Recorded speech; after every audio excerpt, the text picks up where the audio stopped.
혹시 미국의 종교 역사가 조용한 교회당이 아니라 거친 서부 개척지를 배경으로 한 아주 치열한 경주 속에서 만들어졌다면 어떠실 것 같으세요? 오늘 우리가 바로 그 이야기, 미국이라는 나라를 만든 숨겨진 경쟁에 대한 놀라운 이야기를 한번 파헤쳐 볼 겁니다. 아마 여러분이 생각했던 것과는 전혀 다른 그림이 펼쳐질 거예요. 우리가 보통 초기 미국 하면 신앙심 깊은 청교도들이 세운 아주 경건한 나라, 이런 이미지를 떠올리잖아요. 그런데 말이죠, 그 이미지가 과연 사실일까요? 지금부터 그 고정관념을 한번 제대로 깨보려고 합니다. 자, 정말 충격적인 사실 하나 보여드릴게요.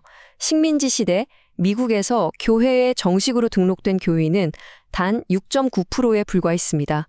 이게 무슨 뜻이냐면요. 10명 중에 9명 이상은 교회 밖의 사람이었다는 거죠. 그러니까 초기 미국은 신앙의 보로가 아니라 사실상 교회가 없는 거대한 선교지였던 셈입니다. 바로 여기서부터 모든 이야기가 시작되는 거예요. 그럼 이 텅 비어버린 영적 땅은 과연 누가 채웠을까요? 놀랍게도 안정적인 삶을 추구하던 보수주의자들이 아니었어요. 생각해보면 목숨을 걸고 대서양을 건너는 그 험난한 여정 자체가 하나의 거대한 필터였던 겁니다. 기존 질서에 만족하지 못했던 뜨거운 신념을 가진 사람들, 바로 급진주의자들만이 이 신대륙에 발을 디뎠던 거죠. 여기 슬라이드에 보이는 이 사람들이요, 청교도, 퀘이커, 침례교도, 이들은 당시 기준으로 보면 정말 엄청난 급진파였습니다. 청교도는 아예 새로운 신의 왕국을 만들겠다고 왔고, 퀘이커는 노예제에 반대하면서 완전한 종교의 자유를 외쳤어요. 특히 침례교도들은 기존 질서에 어찌나 강하게 저항했는지 버지니아에서는 감옥에 갇히는 게 일상일 정도였죠. 바로 이들의 타협 없는 강렬한 에너지가 미국의 DNA를 형성하게 된 겁니다.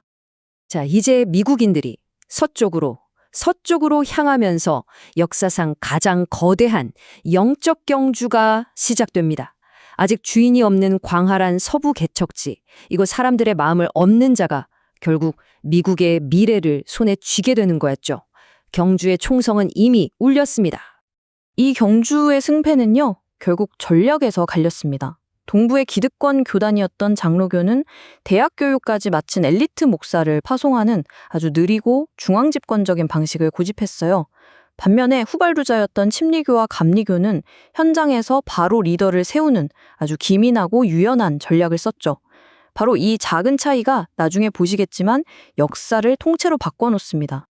두 모델의 차이가 정말 극명하죠. 왼쪽을 먼저 볼까요? 이게 바로 기성교단의 방식, 느린 모델이에요.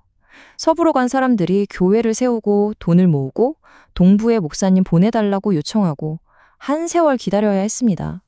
게다가 동부 출신 엘리트와 개척민 사이엔 보이지 않는 벽도 있었죠. 그런데 오른쪽, 빠른 모델을 한번 보세요. 설교자가 그냥 자기 공동체랑 같이 이주하는 겁니다.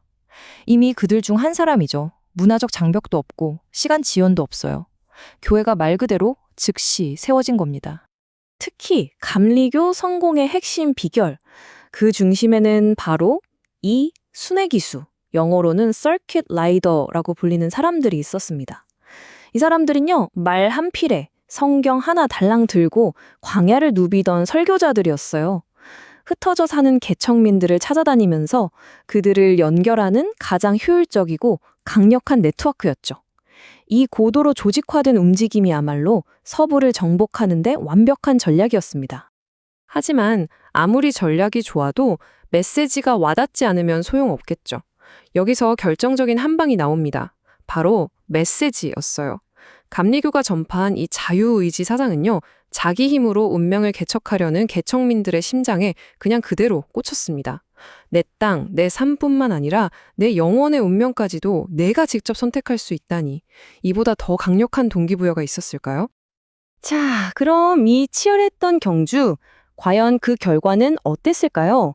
누가 서부의 영혼을 차지하는 최종 승자가 됐을까요? 아마 많은 분들이 예상했던 결과와는 전혀 다를 겁니다. 그야말로 대이변이 일어났거든요.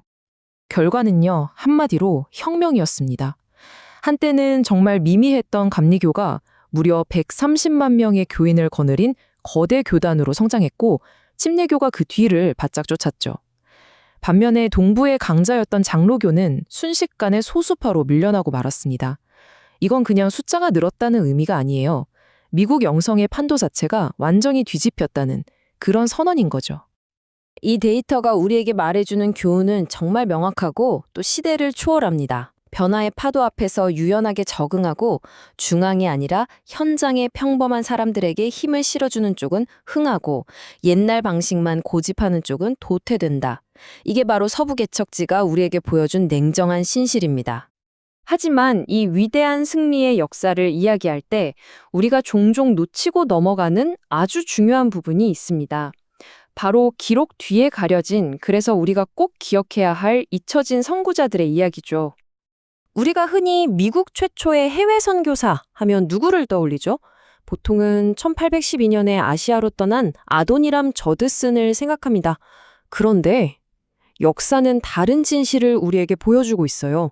그보다 무려 19년이나 앞서서 조지아의 한 흑인 침례교회에서 전직 노예였던 데이비드 조지와 조지 라이를 아프리카와 자메이카로 파송했습니다.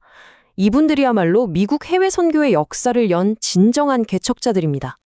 자, 그럼 19세기 서부 개척지 이야기가 21세기를 사는 우리랑 도대체 무슨 상관이 있을까요?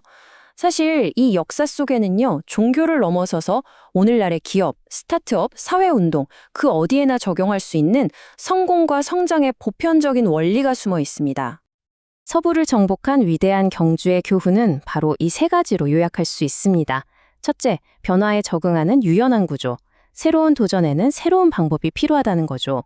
둘째, 모두에게 힘을 실어주는 리더십. 전문가 한 명이 아니라 모두가 리더가 될 때 폭발적인 성장이 일어납니다. 그리고 셋째, 시대의 심장을 울리는 메시지. 사람들의 진짜 현실과 맞닿아 있어야 한다는 겁니다. 이 세 가지 원리는 성공을 꿈꾸는 모든 영역에 적용되는 불변의 법칙과도 같아요. 마지막으로 이 질문을 여러분께 한번 던져보고 싶습니다. 21세기의 새로운 개척지는 과연 어디일까요?